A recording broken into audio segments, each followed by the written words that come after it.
Hello student, आज हम सब केमिस्ट्री की कुछ बेसिक बातों का अध्ययन करेंगे। इसमें सबसे पहले पढ़ना है परमाणु के बारे में, एटम के बारे में। परमाणु जैसे एक चाक है, अगर इस चाक को तोड़े तो छोटे छोटे कण मिलेंगे, और तोड़े और छोटे मिलेंगे। लेकिन अगर ऐसे तोड़ते जाए एक सीमा के बाद हम देखेंगे इतने छोटे कण मिलेंगे जो हमें दिखाई ही नहीं पड़ेंगे, अदृश्य होंगे। इन्हीं अदृश्य अति सूक्ष्म कणों को महर्षि कणाद ने परमाणु कहा। यानी प्रत्येक पदार्थ जो है अति सूक्ष्म अदृश्य कणों से मिलकर बना है, जिन्हें परमाणु कहा जाता है। महर्षि कणाद के अनुसार परमाणु से और छोटा पार्टिकल हो ही नहीं सकता। लेकिन आज हम सब जानते हैं परमाणु भी कुछ मौलिक कणों से मिलकर बना है। पहले तो परमाणु को अविभाज्य माना जाता है, लेकिन आज परमाणु क्या है? विभाज्य है, क्योंकि परमाणु में electron, proton, neutron, anti proton, neutrino आदि कणों से मिलकर बना है। तो महर्षि कणाद के अनुसार प्रत्येक पदार्थ अति सूक्ष्म अदृश्य कणों से मिलकर बना है, जिन्हें कहा जाता है परमाणु। फिर इसके बाद आए एक वैज्ञानिक डाल्टन ने इसका नामकरण किया इंग्लिश में एटम। एटम जो है लैटिन भाषा का शब्द है। इसका अर्थ होता है इंडिविजुअल। इंडिविजुअल माने अविभाज्य, अविभाजित। अविभाज्य माने दुनिया के जितने भी पदार्थ हैं वो ऐसे इतने सूक्ष्म कणों से मिलकर बने हैं जिनका पुनः और विभाजन नहीं किया जा सकता। यानी डाल्टन के अनुसार परमाणु क्या है? इंडिविजुअल है, अविभाज्य है, यानी इससे और छोटा पार्टिकल संभव ही नहीं। फिर एक भारतीय दार्शनिक और आए, पपुधा कात्यायन। इन्होंने बताया कि जो परमाणु है, समानता जो पदार्थ के परमाणु है या तो सूक्ष्म जो कण है, ये स्वतंत्र अवस्था में नहीं पाए जाते। यानी जो सूक्ष्म कण है सामान्यतः संयुक्त अवस्था में पाए जाते हैं। ये उस समय की बात है जबकि आप जानते हैं अक्रिय गैस के जो परमाणु होते हैं स्वतंत्र अवस्था में पाए जाते हैं। लेकिन ये शुरुआती दौर का अध्ययन है। ये जो सूक्ष्म कण है जिनको परमाणु कह रहे हैं, ये सामान्यतः किस अवस्था में पाए जाते हैं? संयुक्त अवस्था में पाए जाते हैं, जिन्हें आगे चल करके मॉलिक्यूल या अणु कहा जाएगा। तो फिर से आप देख लें, भारतीय दार्शनिक महर्षि कणाद के अनुसार अगर हम किसी पदार्थ को विभाजित करें, किसी भी विषय, चाहे भौतिक विषय चाहे रासायनिक विषय, तो हमें छोटे छोटे कण मिलेंगे। उन छोटे कणों को और विभाजित करें और अति सूक्ष्म कण मिलेंगे। ऐसे अगर विभाजित करते जाएं एक सीमा के बाद इतने सूक्ष्म कण मिलेंगे जो हमें दिखाई ही नहीं पड़ेंगे, अदृश्य होंगे। उन्हीं सूक्ष्मतम कणों को महर्षि कणाद ने परमाणु कहा और उसे अंग्रेजी में एटम कहते हैं। और एटम नामकरण किया था डाल्टन ने। और एटम का अर्थ होता है इंडिविजुअल, यानी किसी पदार्थ का वह सूक्ष्मतम कण जो अविभाज्य हो, यानी जिसके और अधिक टुकड़े करना संभव ना हो, उसे उन्होंने माना एटम। यानी प्रत्येक पदार्थ अति सूक्ष्म अदृश्य कणों से मिलकर बना है, जिन्हें परमाणु कहते हैं। महर्षि कणाद के अनुसार परिभाषा। फिर एक दूसरे दार्शनिक आए, ये भी भारतीय दार्शनिक थे। इनका नाम है पपुधा कात्यायन। इन्होंने बताया कि जो सूक्ष्म कण है जिसको हम परमाणु कह रहे हैं, ये समानता स्वतंत्र अवस्था में नहीं पाए जाते। ये जब भी मिलेंगे संयुक्त अवस्था में मिलेंगे। और आगे चल करके ये जो परमाणु संयुक्त अवस्था में पाए जाएंगे, इन्हीं को अणु कहा गया, मॉलिक्यूल कहा जाएगा। तो ना तो परमाणु दिखाई पड़ता है और ना ही अणु दिखाई पड़ता है। लेकिन परमाणु और अणु से बनी जो वस्तुएं हैं, इस पृथ्वी में जितनी भी वस्तुएं सब किससे मिलकर बनी? परमाणु से मिलकर बनी। और परमाणु से बना है अणु, अणु से बने हैं बड़े कण, और उन बड़े कणों से निर्माण है वस्तु का। तो ये जो परमाणु है ये भी अदृश्य होता है, अणु जो है ये भी अदृश्य होता है। अगर हम सूक्ष्मदर्शी से भी देखना चाहें, ना तो हमें परमाणु दिखाई पड़ेगी ना अणु दिखाई पड़ेगी। लेकिन परमाणु और अणु से बनी हुई जो वस्तु है, जैसे चाक हमको दिखाई पड़ रहा है, लेकिन ये चाक जिन सूक्ष्मतम कणों से बना होगा जो अदृश्य है, जो परमाणु या अणु है, वो हमें नहीं दिखाई पड़ता। यानी किसी वस्तु के निर्माण का जो मूल कारण है वो परमाणु। और इसका कारण क्या है? कारण इसका अणु। तो न परमाणु दिखाई पड़ेगा न अणु दिखाई पड़ेगा, और वस्तु में दिखाई पड़ेगी। यानी अगर हमें परमाणु का अध्ययन करना है तो हम वस्तु का अध्ययन करेंगे। कोई वस्तु अगर परमाणु से मिलकर बनी है तो वस्तु के जो गुणधर्म होंगे वो सब गुणधर्म दिखाएगा परमाणु। अच्छा, इसका नाम परमाणु रखने के पीछे कारण था। जैसे हम सब कहते हैं कि जितने भी इस पृथ्वी पर जीव हैं और सभी जीवों में आत्मा है और आत्मा दिखाई नहीं पड़ती। हम सबके भी शरीर में आत्मा है लेकिन आत्मा दिखता नहीं है। लेकिन आत्मा को बनाया किसने? परमात्मा ने। तो ना तो परमात्मा दिखाई पड़ते हैं ना आत्मा दिखाई पड़ते हैं, लेकिन जितने भी सजीव हैं वो सब सजीव हमको दिखाई पड़ते हैं। तो जैसे सजीव का जो मूल कारण है, इस पृथ्वी में जितने भी सजीव हैं उनका मूल कारण क्या है? परमाणु या परमात्मा। तो ना परमाणु ही दिखाई पड़ेंगे ना परमात्मा। तो परमाणु से मिलकर बने हैं अणु, और परमात्मा ने क्या बनाया है? आत्मा। यानी हम सबको जो बनाया है ये माना जाता है भगवान ने बनाया है। और भगवान नाम भी जो रखा गया है बहुत सोच समझ के रखा गया है, भगवान। यानी हमारा शरीर जो है 5 मूलभूत तत्वों से बना है।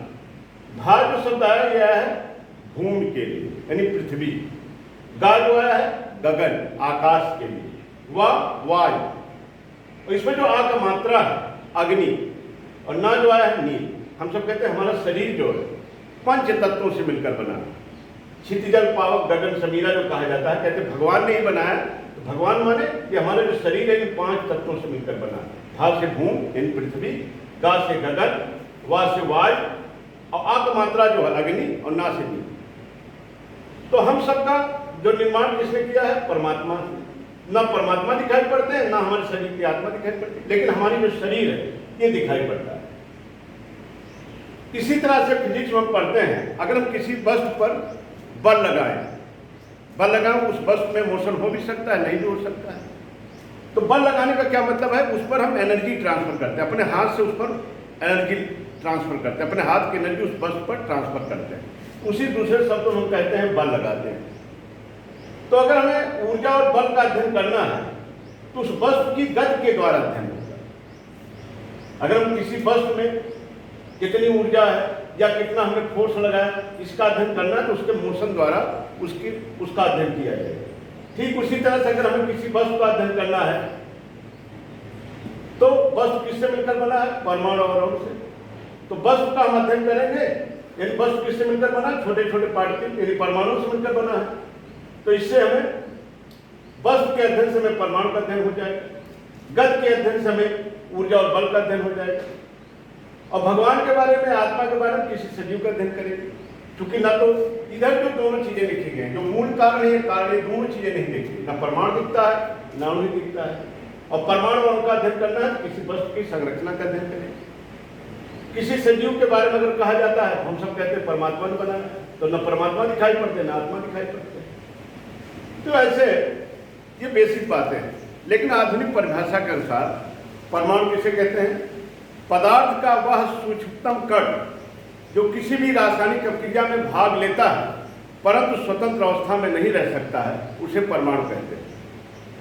यानी पदार्थ के जो सूक्ष्मतम कण है ये स्वतंत्र अवस्था में नहीं रह सकते। ये जब भी होंगे इनके संपर्क में कोई आएगा उससे कंबाइन करके मॉलिक्यूल बना लेंगे। लेकिन इसमें कुछ अपवादों को छोड़कर अक्रिय गैस के जो परमाणु होते हैं, अक्रिय गैस कौन है? Helium, neon, argon, krypton, xenon, radon, ये सब जो अक्रिय गैस के परमाणु हैं ये स्वतंत्र अवस्था में पाए जाते हैं। बाकी किसी भी पदार्थ के जो परमाणु होते हैं वो स्वतंत्र अवस्था में नहीं पाए जाते। तो फिर से एक बार रिवाइज कर लिया जाए, ये सब बेसिक बातें हैं। अगर आपसे कहा जाए भाई परमाणु क्या है, तो पहला भारतीय जो दार्शनिक है महर्षि कणाद के अनुसार बताइए कि प्रत्येक पदार्थ अति सूक्ष्म अदृश्य कणों से मिलकर बना है जिन्हें हम परमाणु कहते हैं। यानी अगर किसी पदार्थ को ब्रेक डाउन करें, उसके छोटे टुकड़े करें तो हमें छोटे पार्टिकल मिलेंगे, और ब्रेक डाउन करें और छोटे पार्टिकल मिलेंगे और फिर ब्रेक डाउन करें।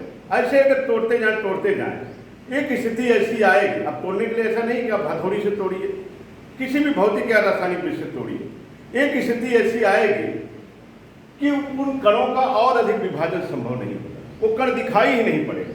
उन्हीं को हम सब परमाणु कहते हैं। आपकी कल्पना से भी बाहर इतने सूक्ष्म होते हैं कि आप उसकी कल्पना भी नहीं कर सकते। जैसे सुई की नोक पर कहा जाता है अरबों परमाणु आते हैं, या एक ऐसा उदाहरण समझिए, कभी कभी देखते होंगे, कभी खिड़की से सूर्य की जब रोशनी आती है तो कुछ ऐसे पार्टिकल उड़ते हुए दिखाई पड़ते, छोटे छोटे पार्टिकल दिखते हैं, लेकिन अगर उनको पकड़ना चाहे तो पकड़ में नहीं आती, जबकि उड़ता हुआ दिखता है। और जो परमाणु होता है उससे भी सूक्ष्म होता है, वो तो दिखते हैं, मिलते नहीं। झरोखे से जब सूर्य की रोशनी आती है, छोटे छोटे पार्टिकल उड़ते हुए दिखते हैं, हमको लगता है ये परमाणु, और उनको पकड़ना चाहे हाथ में कुछ नहीं आएंगे, जो दिख रहे हैं वो मिल भी नहीं रहे, उससे भी छोटे परमाणु होते हैं। आप समझ सकते हैं कि कल्पना करिए कितने छोटे, सुई की एक नोक पर अरबों परमाणु आ सकते हैं, अरब खरब परमाणु आ सकते हैं। तो दुनिया के जितने भी पदार्थ हैं, जितनी भी वस्तुएं हैं, चाहे वो सजीव हो चाहे निर्जीव हो, हम सब कुर्सी में सब किससे मिलकर बने हैं? परमाणु। प्रत्येक पदार्थ अति सूक्ष्म अदृश्य कणों से मिलकर बना है, जिन्हें परमाणु कहते हैं। ये महर्षि कणाद ने कहा। डाल्टन आए, इसका इन्होंने नाम रखा एटम। एटम का अर्थ होता है लैटिन भाषा में इंडिविजुअल, यानी इतने छोटे कण हैं जिसका और अधिक विभाजन नहीं हो सकता। इंडिविजुअल माने अविभाज्य या अविभाजित, जिसको और अधिक विभाजित किया ही नहीं जा सकता, यानी परमाणु से छोटा कुछ नहीं संभव। जबकि आज कल हम सब पढ़ते हैं परमाणु क्या विभाज्य है, कुछ मौलिक कणों से मिलकर बना है। अभी इसके बारे में आगे अध्ययन होगा। फिर दूसरे दार्शनिक आए, नाम देखने का थोड़ा कठिन है, पपुधा कात्यायन। इन्होंने कहा जिस सूक्ष्म कण की बात कर रहे हैं, जिसको हम परमाणु कह रहे हैं, ये सूक्ष्म कण सामान्यतः संयुक्त अवस्था में पाए जाते हैं, यानी स्वतंत्र अवस्था में पाए ही नहीं जाते। और आगे चल के इनकी बात सत्य भी हुई, जो संयुक्त अवस्था में पाए जाते हैं उसी को अणु या मॉलिक्यूल कहा जाएगा। तो ना तो परमाणु दिखेगा ना अणु दिखेगा, लेकिन परमाणु अणु से बड़ी जो वस्तु होगी वो हमें दिखेगी, उसका प्रभाव हमें दिखेगा। ना हमें ऊर्जा दिखाई पड़ेगी, ना बल दिखाई पड़ेगा, लेकिन अगर किसी वस्तु पर हम ऊर्जा दें, ऊर्जा का ट्रांसफर करें, फोर्स लगाएं, तो उसमें मोशन हो सकता है। यानी ऊर्जा और बल का अगर अध्ययन करना गति के द्वारा करें। किसी सजीव का अध्ययन अगर हमें करना है, हम मानेंगे सजीव को किसने बनाया? परमात्मा ने बनाया है। परमात्मा सजीव का मूल कारण है और आत्मा कारण है। जब तक शरीर में आत्मा है तब तक आप सजीव कहें। ना परमात्मा दिखाई पड़ेगी, ना आत्मा दिखाई पड़ेगी, ना ऊर्जा दिखाई पड़ेगी, ना बल दिखाई पड़ेगा, ना परमाणु दिखाई पड़ेगा, ना अणु दिखाई पड़ेगा, लेकिन परमाणु और अणु से बड़ी वस्तु दिखाई पड़ेगी, सजीव दिखाई पड़ेगी। किसी वस्तु में अगर मोशन हो रहा है, समय के साथ उसकी पोजीशन चेंज हो रही है, तो हम कह सकते हैं उसमें मोशन है, गति है। लेकिन आधुनिक परिभाषा क्या कहता है कि किसी भी पदार्थ का वह सूक्ष्मतम कण जो स्वतंत्र अवस्था में नहीं रह सकता है, स्वतंत्र अवस्था में नहीं रह सकता, लेकिन रासायनिक अपक्रिया में भाग लेता है। इन पदार्थ का वह सूक्ष्म कण जो किसी भी रासायनिक अपक्रिया में भाग तो ले सकता है, लेकिन स्वतंत्र अवस्था में नहीं रह सकता है, उसी को परमाणु कहा गया है। लेकिन कुछ अपवाद को छोड़ करके। कौन अपवाद है? अक्रिय गैस के जो परमाणु है वो स्वतंत्र अवस्था में रह सकते हैं, बाकी किसी पदार्थ के जो परमाणु है वो स्वतंत्र अवस्था में नहीं रह सकता। अब इसके बाद आगे अध्ययन करते हैं। देखें, इसके बाद हम सब ने देखा कि पदार्थ जो है अति सूक्ष्म अदृश्य कणों से मिलकर बना है, जिन्हें परमाणु कहा जाता है। लेकिन डाल्टन और महर्षि कणाद के समय तक परमाणु को अविभाज्य माना जाता था, यानी परमाणु को और अधिक टुकड़े उसके संभव नहीं है। लेकिन प्रयोगों द्वारा यह सिद्ध किया जा चुका है कि परमाणु विभाज्य है, यानी परमाणु भी कुछ कणों से मिलकर बना है, और परमाणु जिन कणों से मिलकर बना है उन्हें कहा जाता है मूल कण या मौलिक कण। इसको इंग्लिश में बोलते हैं फंडामेंटल पार्टिकल। यानी आधुनिक के समय में परमाणु क्या है? विभाज्य है, यानी परमाणु भी कुछ कणों से मिलकर बना है, इसके और भी टुकड़े संभव है।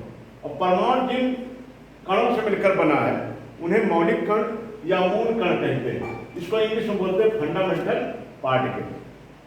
और ये जो फंडामेंटल पार्टिकल होते हैं ये भी दो तरह के होते हैं, एक स्थायी मूल कण होते हैं, एक अस्थायी मूल कण होते हैं। एक परमानेंट फंडामेंटल पार्टिकल होता है, एक टेम्पोररी फंडामेंटल पार्टिकल होता है। तो स्थायी मूल कण में कौन कौन आते हैं? स्थायी मूल कण में जैसे इलेक्ट्रॉन, प्रोटॉन, न्यूट्रॉन, पॉजिट्रॉन, इस सब के बारे में भी आगे हम सब पढ़ेंगे। एंडरसन ने खोजा था पॉजिट्रॉन को। पॉजिट्रॉन, न्यूट्रिनो, एंटी प्रोटॉन,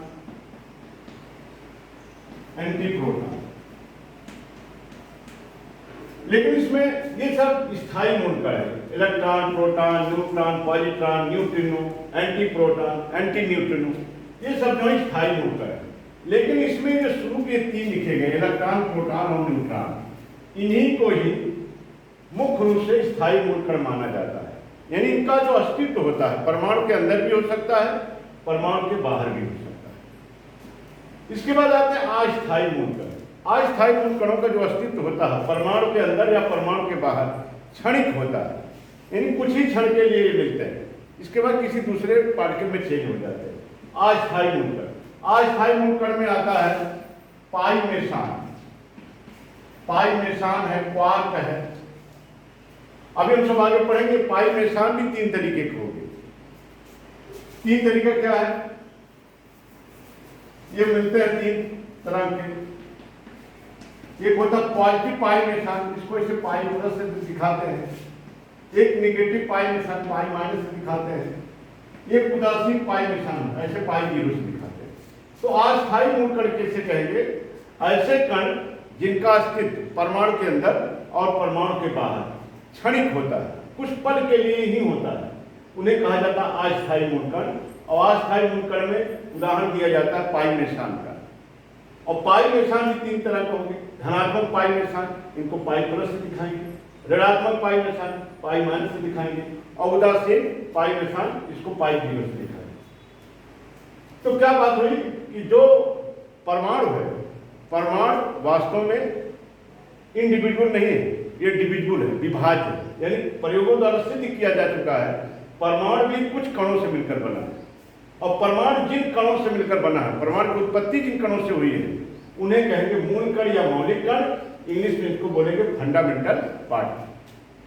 और ये फंडामेंटल पार्टिकल जो होते हैं 2 तरह के होते हैं। एक परमानेंट फंडामेंटल पार्टिकल होते हैं, एक टेम्पोररी फंडामेंटल पार्टिकल होते हैं। जो स्थायी मूल कण है, स्थायी मूल कण में कौन आते हैं? जिनका अस्तित्व परमाणु के अंदर भी हो सकता है, परमाणु के बाहर भी हो सकता है। इनका औसत आयतन ज्यादा होता है। Electron, proton, neutron, positron, anti proton, neutrino, anti neutrino, ऐसे बहुत सारे पार्टिकल हैं। लेकिन मुख्य रूप से स्थायी मूल कण इन्हीं 3 को ही मानते हैं, इलेक्ट्रॉन, प्रोटॉन और न्यूट्रॉन। अस्थायी मूल कण किसे कहेंगे? अस्थायी मूल कण जिसका अस्तित्व परमाणु के अंदर और परमाणु के बाहर क्षणिक हो, कुछ पल के लिए, उन्हें कहेंगे अस्थायी मूल कण। और अस्थायी मूल कण में उदाहरण दिया जाता है क्वार्क का, पाई मेसान का। और पाई मेसान भी 3 तरह के होंगे, धनात्मक पाई मेसान, ऋणात्मक पाई मेसान और उदासीन पाई मेसान। पाई धनात्मक को कैसे दर्शाएंगे? पाई प्लस, ऋणात्मक पाई माइनस और उदासीन को पाई जीरो। अब इसके बाद आता है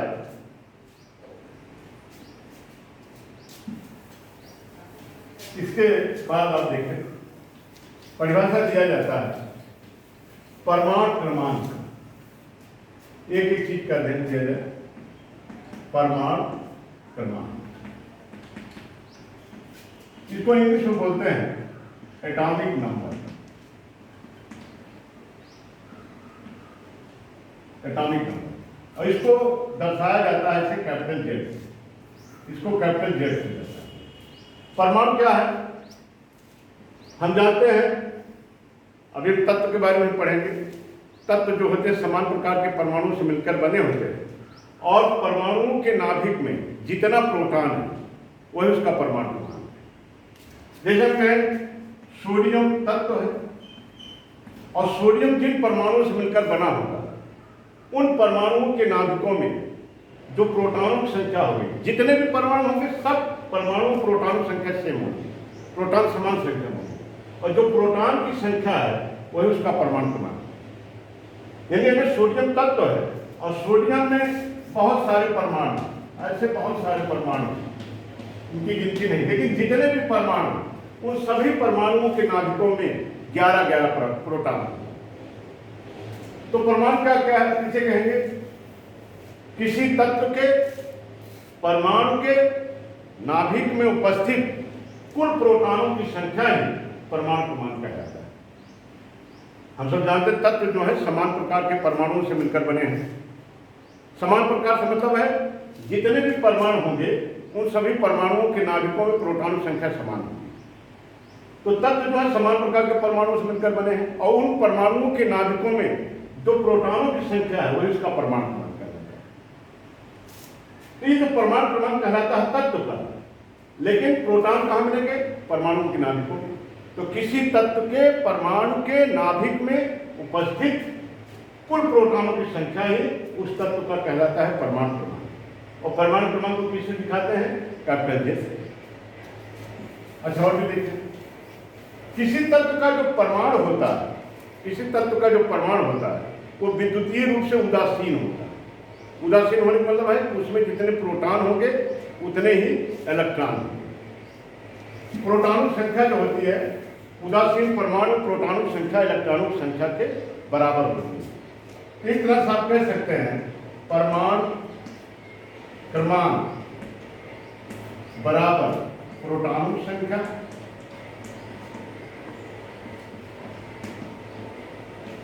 बराबर उदासीन परमाणु में इलेक्ट्रॉन। इसको सूत्र के रूप में भी दिखाया जाता है। परमाणु क्रमांक को दिखाते हैं इससे जेड से, प्रोटॉन की संख्या को पी से और इलेक्ट्रॉन की संख्या। किसी भी तत्व का जो परमाणु होता है वो विद्युत रूप से उदासीन होता है, यानी उसमें जितना धनावेश होता है उतना ही ऋणावेश होता है। और हम सब जानते हैं प्रोटॉन पर जितना धनावेश होता है इलेक्ट्रॉन पर उतना ही ऋणावेश होता है। उसका जो परिमाण है बराबर होता है, लेकिन चिन्ह जो होता है विपरीत होता है। इलेक्ट्रॉन पर ऋणावेश होगा तो प्रोटॉन पर धनावेश होगा। तो Z = P = E, ये फार्मूला आप याद रखें, इसको न्यूमेरिकल में लगेंगे। Z = P = E। Z क्या है? परमाणु क्रमांक। P क्या है? प्रोटॉनों की संख्या। E क्या है? उदासीन परमाणु में इलेक्ट्रॉनों की संख्या। तो दो चीजें हमने देखा। परमाणु क्रमांक किसी तत्व के परमाणु के नाभिक में उपस्थित कुल प्रोटॉनों की संख्या ही उस तत्व का परमाणु क्रमांक कहलाएगा। और परमाणु किसी तत्व का परमाणु कैसा होगा? विद्युत रूप से उदासीन होगा। और ये जो मूल कण है इनके बारे में भी कुछ आपको जानकारी होना चाहिए। तीन ही मुख्य रूप से मूल कण है। एक है इलेक्ट्रॉन, एक है प्रोटॉन और एक है न्यूट्रॉन। क्या क्या जानकारी होना चाहिए देखें इसमें। इनके कुछ संकेत बनाए गए। इलेक्ट्रॉन को कैसे क्या संकेत दिया जाए? इलेक्ट्रॉन को कैसे दिया जाता है? -1 E0। ये -1 जो ये परमाणु क्रमांक नहीं है, क्योंकि परमाणु तो ही नहीं, ये तो परमाणु का मूल कण है। ये जो -1 है वास्तव में चार्ज होता है। अभी तक किसी वस्तु पर जो चार्ज देखा गया है, एक इलेक्ट्रॉन से कम का चार्ज नहीं होता। यानी इलेक्ट्रॉन पर जो चार्ज होता है 1.6 × 10⁻⁻⁹ कूलाम होता है, वो भी ऋणावेश में होता है। इससे कम का चार्ज संभव नहीं है। वैसे कम का चार्ज क्वार्क वगैरह पर मिलता है, 2/3 3/4 ऐसे मिलता है, लेकिन क्योंकि उनका अस्तित्व क्षणिक होता है, स्थायी होता नहीं, इसलिए यही माना जाता है कि किसी भी वस्तु पर अगर जो चार्ज होगा इलेक्ट्रॉन पर जितना चार्ज है उससे कम का चार्ज नहीं, यानी 1.6 × 10⁻⁻⁹ कूलाम से कम का संभव ही नहीं। और इसी को एक यूनिट मान लिया जाता है, इसलिए -1 दिखाया गया। -1 माने ये एक यूनिट है। और ऋण क्यों दिखाया गया है? क्योंकि इलेक्ट्रॉन पर ऋण चार्ज होता है। -1 E0। कई बार लोग कहते हैं ये बाईं ओर नीचे लिखा है परमाणु क्रमांक है। ये परमाणु क्रमांक थोड़ी है, ये तो इलेक्ट्रॉन के लिए दिखाया गया है। ये -1 क्या बता रहा है? इस पर चार्ज जो है -1 यूनिट। और यूनिट मतलब क्या है? 1.6 × 10⁻⁹ इसका संकेत। प्रोटॉन को जो दिखाया जाता है ऐसे भी दिखाया जाता है, 1H1 भी दिखाते हैं और कभी कभी इसे P दिखा देते हैं। और न्यूट्रॉन को जो दिखाया जाता है ऐसे 0 या 1। 0 दिखाने का मतलब क्या है? इस पर चार्ज जो होता है ये उदासीन होता है। -1 माने ये 1.6 × 10⁻⁹ एक यूनिट। यहाँ देखिए +1 दिखाया गया, +1 यानी इतने ही चार्ज होगा, लेकिन चिन्ह में प्लस में होगा। 1.6 × 10⁻⁹ 1H1 भी दिखाते हैं, P भी दिखाते हैं। इसको -1 0 दिखाते हैं, ये 0। यानी आवेश की अगर बात किया जाए, ये तो संकेत हो गए। आवेश की बात किया जाए तो इस पर चार्ज होगा -1.6 गुणे 10 की घात -19 कूलाम के से कैपिटल सी। प्रोटॉन पे चार्ज कितना होगा +1.6 गुणे 10 की घात -19 कैपिटल सी। ये कैपिटल सी जो है कूलाम के लिए, और इस पर कोई चार्ज नहीं होता, ये उदासीन होता है। तो इलेक्ट्रॉन जो होता है इस पर नेगेटिव चार्ज होता है, प्रोटॉन पर पॉजिटिव चार्ज होता है, और न्यूट्रॉन पर कोई चार्ज नहीं होता। और भी बातें इसकी देखें, इनके द्रव्यमान भी पूछे जाते हैं। द्रव्यमान कितना होता है? इलेक्ट्रॉन का द्रव्यमान बहुत ही कम होता है, ये होता है 9.1 गुणे 10 की घात -31 किलोग्राम। अगर ग्राम में बदलें 1000 से गुणा कर दें, 31 गुणे 1000 जो हो जाएगा -28 ग्राम। प्रोटॉन और न्यूट्रॉन का लगभग द्रव्यमान बराबर होता है, लगभग, लेकिन न्यूट्रॉन का द्रव्यमान प्रोटॉन से कुछ ज्यादा होता है। इसका जो द्रव्यमान होता है 1.672 गुणे 10 की घात -24 ग्राम। ये जो द्रव्यमान हम लिख रहे हैं ग्राम, 1.672 गुणे 10 घात -24 ग्राम, और न्यूट्रॉन में जो होता है 1.675 गुणे 10 की घात -24 ग्राम। तो क्या देख रहे हैं, यहाँ 1.67 इसमें भी है, 1.67 इसमें भी है, लास्ट में इसमें 2 है, इसमें 5 है। यानी न्यूट्रॉन का द्रव्यमान जो होता है प्रोटॉन से कुछ ज्यादा होता है। ये सब चीजें मालूम होना चाहिए, सब अभी सवाल लगाने की जरूरत पड़ेगी। इसके बाद आता है कि खोजकर्ता कौन है, क्योंकि डिस्कवरी किसने किया है, आविष्कार किसने किया है। तो इलेक्ट्रॉन के आविष्कार जो किए हैं उनका नाम है जे थॉमसन ही याद रखें। प्रोटॉन की खोज जो किए हैं वो रदरफोर्ड किए हैं, और नामकरण इसका स्टोनी ने किया था, खोजा रदरफोर्ड ने। और न्यूट्रॉन का जेम्स चैडविक, क्यों आप चैडविक ही याद रखें।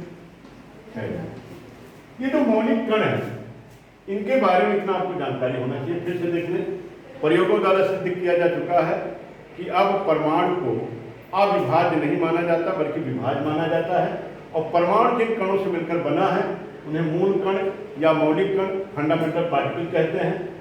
मूल कण भी 2 तरह पड़े, स्थायी मूल कण, अस्थायी मूल कण। स्थायी मूल कणों में जो बात किया जाता है इलेक्ट्रॉन, प्रोटॉन और न्यूट्रॉन से किया जाता है। इलेक्ट्रॉन का जो संकेत बनाया जाए -1 E0, -1 माने 1 यूनिट चार्ज, यानी किसी वस्तु पर अगर चार्ज होगा 1 इलेक्ट्रॉन से कम का चार्ज हो ही नहीं सकता स्थायी रूप से।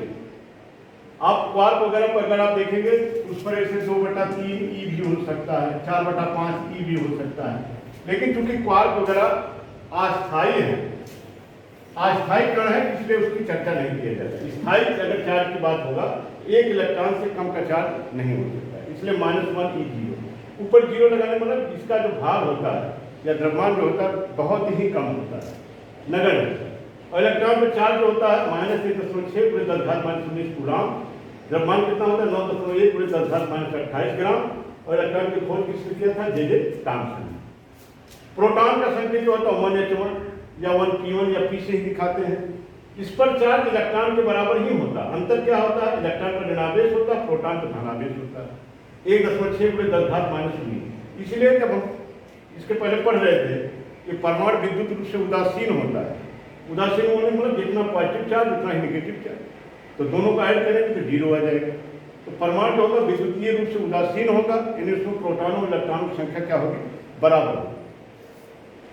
देखिए प्रोटॉन का द्रव्यमान 1.67 गुणे 10 घात -24। यहाँ देखने में आपको लग सकता है यहाँ 9.1 है, यहाँ 1.67 है, तो आपको लगेगा कि इलेक्ट्रॉन का द्रव्यमान ज्यादा, लेकिन ऐसा नहीं। देखिए यहाँ 10 की घात -28 है, इसको नीचे लेके जाओगे 10 घात 28 से भाग होगा, इसको नीचे लेके जाओगे 10 घात 24 से भाग होगा। यानी इलेक्ट्रॉन का द्रव्यमान प्रोटॉन का जो द्रव्यमान है इलेक्ट्रॉन की तुलना में ज्यादा है। यानी सबसे कम मास अगर किसी का है तो इलेक्ट्रॉन का है। और प्रोटॉन और न्यूट्रॉन का मास लगभग बराबर 1.67 दिया जाए तो 10 घात -24 इसमें भी है, 10 घात -24 इसमें भी है। तो इलेक्ट्रॉन और नहीं, प्रोटॉन और न्यूट्रॉन का जो मास होता है वो इक्वल होता है। इनके खोजकर्ता का नाम याद रखते हैं। कुछ लोग ऐसे शॉर्टकट में भी इसको याद कर लेते हैं, ई पर नाचे, ई से इलेक्ट्रॉन, टा से थॉमसन, यानी इलेक्ट्रॉन की खोज किसने किया? थॉमसन ने, जे थॉमसन ने। पा से प्रोटॉन, रदरफोर्ड, प्रोटॉन की खोज किसने किया? रदरफोर्ड ने। ना से न्यूट्रॉन, और खोजा किसने? चैडविक ने। चैटबोर्ड बना क्या रखे, चाहे ऐसे ही जाना। अब देखें, ये तो इसके बारे में जानकारी आपको होना चाहिए। तो हमने पढ़ा परमाणु क्रमांक के बारे में, परमाणु क्रमांक के बारे में, एटॉमिक नंबर के बारे में, और अब इसके बाद हमें पढ़ना है द्रव्यमान संख्या।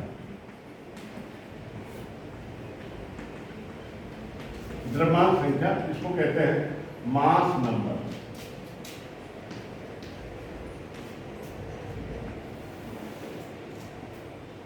द्रव्यमान संख्या क्या होता है? तो जो परमाणु होते हैं, परमाणु के नाभिकों में हम सब जानते हैं परमाणु का जो नाभिक होता है, जो उसका केंद्रीय भाग होता है, उसमें प्रोटॉन और न्यूट्रॉन पाए जाते हैं। और परमाणु के बाहर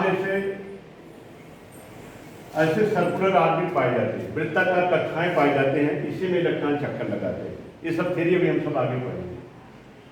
तो परमाणुओं के नाभिकों में जो प्रोटॉनों और न्यूट्रॉनों की संख्याओं का योग, उसी को कहा जाता है द्रव्यमान संख्या। और इन्हीं प्रोटॉनों और न्यूट्रॉनों की संख्याओं के योग को न्यूक्लियनों की भी संख्या कहा जाता है। तो किसकी अंग्रेजी होती है? न्यूक्लियस। नाभिक को कहा जाता है न्यूक्लियस, इसलिए इसको न्यूक्लियनों की भी संख्या कहते हैं। तो अगर द्रव्यमान संख्या पूछा जाए, किसे कहेंगे? किसी परमाणु के नाभिक में उपस्थित कुल प्रोटॉनों और कुल न्यूट्रॉनों की संख्याओं का जो योग है, वही कहलाती है द्रव्यमान संख्या। यानी प्रोटॉनों न्यूट्रॉनों की संख्याओं का जो योग है, उसी को द्रव्यमान संख्या भी कहते हैं, उसी को न्यूक्लियनों की संख्या भी कहते हैं। और इसको दर्शाया जाता है कैपिटल ए से। यानी आप ऐसे भी कह सकते हैं, यानी द्रव्यमान संख्या जो होगी, प्रोटॉनों की संख्या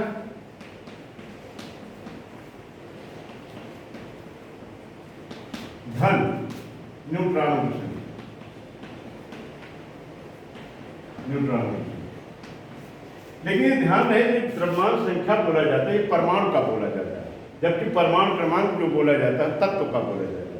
यानी किसी परमाणु के नाभिक में उपस्थित कुल प्रोटॉनों की संख्या तथा कुल न्यूट्रॉनों की संख्याओं का जो योग है, उस परमाणु की द्रव्यमान संख्या कहलाती है, ना कि तत्व की। ये जो द्रव्यमान संख्या होता है, ये परमाणु का होता है। द्रव्यमान संख्या हो गया ये। तो फार्मूला इसका क्या बन जाएगा? A = P + n। ये फार्मूला बन जाएगा A = P + n। तो एक फार्मूला इसके पहले आप पढ़े थे, Z = P = E। जेड का परमाणु क्रमांक बराबर प्रोटॉनों संख्या बराबर इलेक्ट्रॉनों संख्या, और द्रव्यमान संख्या बराबर प्रोटॉनों संख्या धन न्यूट्रॉनों संख्या। ये दो फार्मूला ध्यान रखें। अब इन दोनों फार्मूलों की संख्या मदद से न्यूट्रॉनों की संख्या निकाला जाएगा। न्यूट्रॉन की संख्या कैसे निकालेंगे? देखें, न्यूट्रॉनों की संख्या अभी हमने पढ़ा Z बराबर P बराबर E, यानी परमाणु क्रमांक बराबर प्रोटॉनों संख्या बराबर इलेक्ट्रॉनों संख्या। परमाणु क्रमांक क्या होगा? किसी तत्व के परमाणु के नाभिक में उपस्थित कुल प्रोटॉनों की संख्या ही उस तत्व का परमाणु क्रमांक कहलाएगा। और किसी तत्व का जो परमाणु होता है, विद्युतीय रूप से उदासीन होता है, यानी जितना उसमें पॉजिटिव चार्ज होता है, उतना ही नेगेटिव चार्ज होता है। और अभी हमने देखा प्रोटॉन और इलेक्ट्रॉन पर जो चार्ज होता है, उसका जो परिमाण होता है, इक्वल होता है। हाँ, इतना जरूर है, प्रोटॉन पर पॉजिटिव चार्ज होता है, इलेक्ट्रॉन पर नेगेटिव चार्ज होता है। तो जो जितना प्रोटॉन होगा उतना इलेक्ट्रॉन, उदासीन परमाणु। तो एक फार्मूला बन गया Z = P = E। परमाणु क्रमांक बराबर प्रोटॉनों संख्या बराबर इलेक्ट्रॉनों संख्या। और एक फार्मूला भी हमने पढ़ा A = P + n, यानी द्रव्यमान संख्या बराबर प्रोटॉनों संख्या धन न्यूट्रॉनों संख्या। तो यहां आप देखें, इस P के स्थान पर लेकर के Z को रख सकते हैं, तो हो जाएगा A = Z + n। पक्षांतर कर दीजिए इसे, A - Z = n, या इसको सीधा करके लिख दीजिए, n = A - Z। तो तो ये फार्मूला बन जाएगा न्यूट्रॉनों की संख्या बराबर एक क्या कहते थे द्रव्यमान संख्या और जेड क्या कहेंगे परमाणु। अब इनका देखिए मतलब आप समझिए, तो कुल मिला के 3 फार्मूला आपका हो गया। ये क्या हो गया Z equal to P equal to E, एक ये फार्मूला हो गया A equal to P plus N, और एक तीसरा फार्मूला याद रखिए N equal to A minus Z. अब देखें इसे सवाल कैसे लगेगा, जरा देखें। देखिए कोई तत्व होता है, जैसे हमने कहा था जैसे सोडियम तत्व, इसका आप बुक में देखते होंगे कोई एक संख्या बाईं ओर नीचे लिखी होती है और एक संख्या दाईं ओर ऊपर लिखी होती है। तो जो बाईं ओर नीचे लिखी रहती है यहाँ पर जैसे 11 लिखा गया है, यहाँ 23 लिखा गया, ये जो बाईं ओर नीचे लिखा होता है यही परमाणु क्रमांक होता है। इसका मतलब ये हुआ अगर सोडियम तत्व है, सोडियम में जितने भी एटम होंगे, जितने भी परमाणु होंगे, उन सभी परमाणुओं के नाभिकों में 11-11 प्रोटॉन होंगे। तत्व जो होते समान प्रकार के परमाणुओं से मिलकर बने होते हैं, और उसके जितने भी परमाणु होते हैं उन सभी परमाणुओं के नाभिकों में कितना प्रोटॉन होता है 11-11 होता है। और ये जो ऊपर लिखा गया है यही द्रव्यमान संख्या है। और इनमें क्या है तत्व का संकेत है। तो ये जो हो गया तत्व का संकेत, जो बाईं ओर नीचे लिखा जाएगा वो परमाणु क्रमांक, और जो दाईं ओर ऊपर लिखा जाएगा वो होगा द्रव्यमान संख्या। तो आप देखें इसमें जैसे हमें कोई सिंबल बना लीजिए, कोई तत्व यक्ष है, यहां लिख देंगे जेड और यहां लिख देंगे ए। तो जेड ये जो है ये परमाणु क्रमांक है, और ए क्या है द्रव्यमान संख्या है, और यक्ष हमने मान लिया है कि किसी तत्व का संकेत।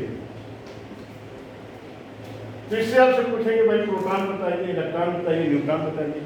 तो प्रोटॉन कितना होगा Z equal to P equal to E, जितना जेड उतने पी उतने ही। लेकिन न्यूट्रॉन कैसे हमें पता चलेगा ए माइनस जेड, इस ऊपर वाले में से नीचे वाले को घटा देंगे न्यूट्रॉन आ जाएगा। यानी जो नीचे लिखा गया ये 3 चीजों के लिए इक्वल हो जाएगा, यही जेड यही पी यही। यहाँ जो संख्या बाईं नीचे लिखा रहेगा वही जेड होगा, वही पी होगा, वही पी होगा। लेकिन अगर न्यूट्रॉन की बात किया जाए इस ऊपर वाले में से नीचे वाले घटा देंगे, यानी एन इक्वल टू हो जाएगा ए माइनस जेड। अभी आपने फॉर्मूला बनाया। अब इसमें देखिए सवाल कैसे लगेगा, जैसे हम कहीं लिखते हैं यही लिखते हैं एन 11 एन 23। तो आपसे पूछा है इसमें कितने प्रोटॉन हैं, कितने इलेक्ट्रॉन हैं, कितने न्यूट्रॉन हैं। तो सोडियम ये जो एलिमेंट है इसमें बाईं ओर जो नीचे लिखा गया है, तो सोडियम के परमाणु के नाभिकों में 11 प्रोटॉन होगा। यहां से आप देखें परमाणु क्रमांक जो है, परमाणु क्रमांक जेड इक्वल टू है 11। हमने पढ़ा है जेड बराबर होता है पी बराबर ही, यानी परमाणु क्रमांक बराबर प्रोटॉन की संख्या बराबर इलेक्ट्रॉन की संख्या। तो प्रोटॉन भी हो जाएंगे 11, इलेक्ट्रॉन भी हो जाएंगे 11। क्योंकि किसी तत्व का जो परमाणु होता है विद्युत रूप से उदासीन होता है, जितना पॉजिटिव चार्ज उतना ही नेगेटिव चार्ज, जितना प्रोटॉन उतना ही इलेक्ट्रॉन। तो 3 बातें आपको पता चलेगी, यानी परमाणु क्रमांक अगर 11 है तो प्रोटॉन भी 11, इलेक्ट्रॉन 11। प्रोटॉन की संख्या लिखोगे 11, इलेक्ट्रॉन की संख्या लिखोगे 11। अब बात आती है न्यूट्रॉन कैसे पता चलेगा। न्यूट्रॉन की संख्या कैसे पता चलता था, ए माइनस जेड। ये ऊपर वाला ए है और नीचे वाला जेड, ऊपर वाले से नीचे वाले घटा, न्यूट्रॉन पता चल जाएगा। न्यूट्रॉन हो जाएगा 23 माइनस 11 इक्वल टू 12। तो इतना सब आपको टाइम देकर के नहीं करना पड़ेगा, हाथ करना पड़ेगा। जैसे आपको लिख दिया जाए कि भाई 13 Al 27, आपसे पूछा जाए कितना प्रोटॉन, कितना इलेक्ट्रॉन, कितना परमाणु क्रमांक, तो आपको जेड बराबर 13 है, पी बराबर 13 है, ई बराबर 13। ये जो बाईं ओर नीचे लिखा गया है इसकी वैल्यू 3 है, यही परमाणु क्रमांक, यही प्रोटॉन, यही इलेक्ट्रॉन। लेकिन न्यूट्रॉन अगर पूछा जाए तो ऊपर वाले में से नीचे वाले घटा देंगे, 27 माइनस 13 आ जाएगा 14। ये हो गया द्रव्यमान। एक चीज और भी होता है, परमाणु द्रव्यमान या परमाणु भार।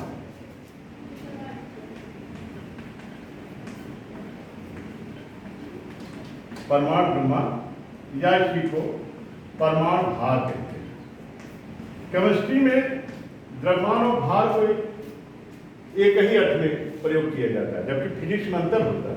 द्रव्यमान आप जानते हैं अदिश राशि होता है, भार सदिश राशि होता है, लेकिन केमिस्ट्री में जो मास और भार को इक्वल मान लिया, चाहे आप परमाणु द्रव्यमान कहिए चाहे परमाणु भार कहिए, चाहे एटॉमिक मास कहिए, एटॉमिक मास या इसी को एटॉमिक वेट भी कहिए, दोनों का सेम अर्थ में यूज होता है।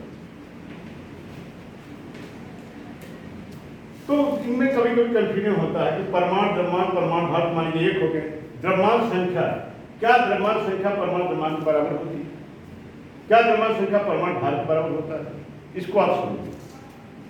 देखिए, परमाणु द्रव्यमान का मतलब होता है कि परमाणु का टोटल द्रव्यमान, और परमाणु का टोटल द्रव्यमान कैसे पता चलेगा? उसमें जितने भी पार्टिकल पाए जाते हैं सबका द्रव्यमान निकाल लीजिए।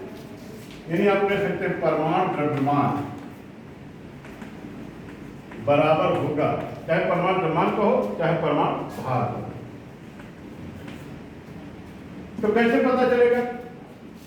उसमें जितने प्रोटॉन हैं उनकी संख्या देख लीजिए, प्रोटॉनों की संख्या गुणे एक प्रोटॉन का,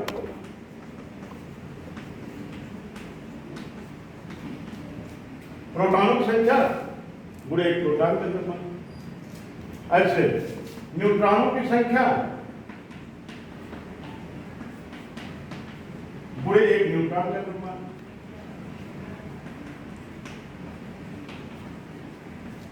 धन इलेक्ट्रॉनों की संख्या गुणे एक न्यूट्रॉन एक इलेक्ट्रॉन का द्रव्यमान।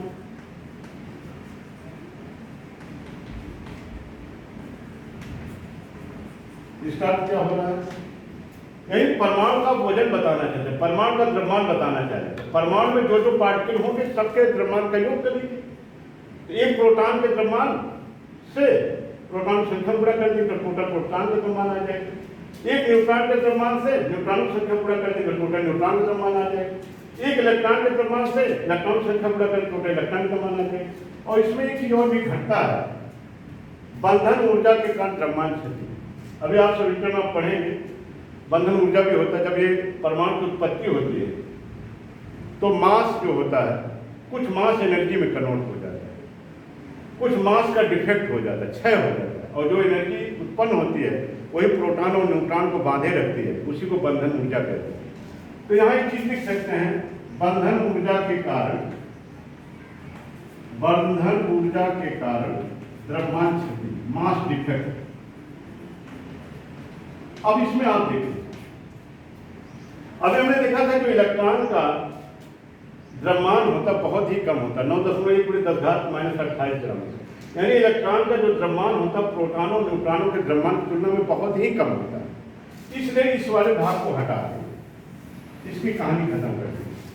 हमें लिखते हैं कि इलेक्ट्रॉन का जो मास होता है वो प्रोटॉनों और न्यूट्रॉनों की संख्या में बहुत ही कम होता है, नगण्य होता है, नेग्लिजिबल होती है, जिसको छोड़ दें। और बंधन ऊर्जा के कारण कुछ न कुछ मास एनर्जी में कन्वर्ट हो जाती है। उस मास का जो डिफेक्ट होता है, मास का जो क्षय होता है, इसको भी नगण्य मान लेंगे। ये दो चीजें खत्म हो गई। तो अगर आप देखें, प्रोटॉन की संख्या गुणे प्रोटॉन का द्रव्यमान, न्यूट्रॉन की संख्या गुणे न्यूट्रॉन का द्रव्यमान, यहां से जब आप निकालेंगे, इन दोनों का योग करेंगे, इसकी वैल्यू आएगी द्रव्यमान संख्या के ही बराबर होगी। क्योंकि आपने अभी पढ़ा था, द्रव्यमान संख्या किसे कहते हैं? Mass number. किसी परमाणु के नाभिक में उपस्थित कुल प्रोटॉनों और कुल न्यूट्रॉनों की संख्याओं का जो योग है उसी को परमाणु की द्रव्यमान संख्या कहते हैं। और चूंकि प्रोटॉन और न्यूट्रॉन का मास लगभग इक्वल होता है, थोड़ा सा अंतर है, प्रोटॉनों में होता है 1.675 गुणे 10⁻24 और इसमें होता है 1.675 होता है। लेकिन गणना में प्रोटॉन का द्रव्यमान न्यूट्रॉन के द्रव्यमान की इक्वल जब मान लेंगे तो ये दोनों चीजें जो होंगी किसके बराबर आ जाएंगी? अगर प्रोटॉन का द्रव्यमान और न्यूट्रॉन का द्रव्यमान इक्वल मान लेंगे, ये चीजें जो योग करेंगे इन दोनों का, इसकी वैल्यू आ जाएगी द्रव्यमान संख्या के बराबर। इसलिए गणना में हम देखेंगे कि जो परमाणु द्रव्यमान होगा वही, या परमाणु भार जो होगा वही द्रव्यमान संख्या होगा। यानी परमाणु द्रव्यमान या परमाणु भार को भी कैपिटल ए से दर्शाएंगे, लेकिन दोनों में थोड़ा सा डिफरेंस, ये ध्यान देने वाली बात है। हाँ, कैलकुलेशन में दोनों के इक्वल मान लेते हैं। परमाणु द्रव्यमान कहिए, चाहे परमाणु भार कहिए, चाहे द्रव्यमान संख्या कहिए, गणना में सब बराबर है। तीनों को किससे दिखाएंगे? ए से। लेकिन दोनों में व्यवहारिक रूप से अंतर है। परमाणु द्रव्यमान माने परमाणु में जो भी पार्टिकल पाए जाते हैं उनका टोटल द्रव्यमान। कौन कौन पार्टिकल पाया जाता है? Proton, electron, neutron. इलेक्ट्रॉन का मास बहुत कम होता है, इसको छोड़ दिया। प्रोटॉन और न्यूट्रॉन का मास लगभग इक्वल होता है, तो इसको गणना जब करेंगे इसकी वैल्यू आ जाएगी द्रव्यमान संख्या के बराबर आ जाएगी। और बंधन ऊर्जा के कारण जो मास डिफेक्ट होती है, ये भी बहुत कम होती है, इसको भी छोड़ देंगे। तो जो परमाणु द्रव्यमान है वही परमाणु भार है, वही द्रव्यमान संख्या गणना, लेकिन व्यवहारिक रूप से इनमें अंतर है। तो हम सबने क्या क्या पढ़ा, जल्दी देख लिया जाए। परमाणु क्रमांक पढ़े, एटॉमिक नंबर पढ़े। किसी तत्व के परमाणु के नाभिक में उपस्थित कुल प्रोटॉनों की संख्या ही उसका परमाणु क्रमांक कहलाता है। और किसी तत्व का जो परमाणु होता है विद्युतीय रूप से उदासीन होता है, उसमें जितने प्रोटॉन होंगे उतने ही इलेक्ट्रॉन होंगे।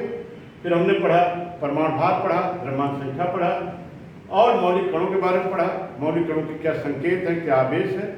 अब इसके बाद आगे पढ़ते हैं।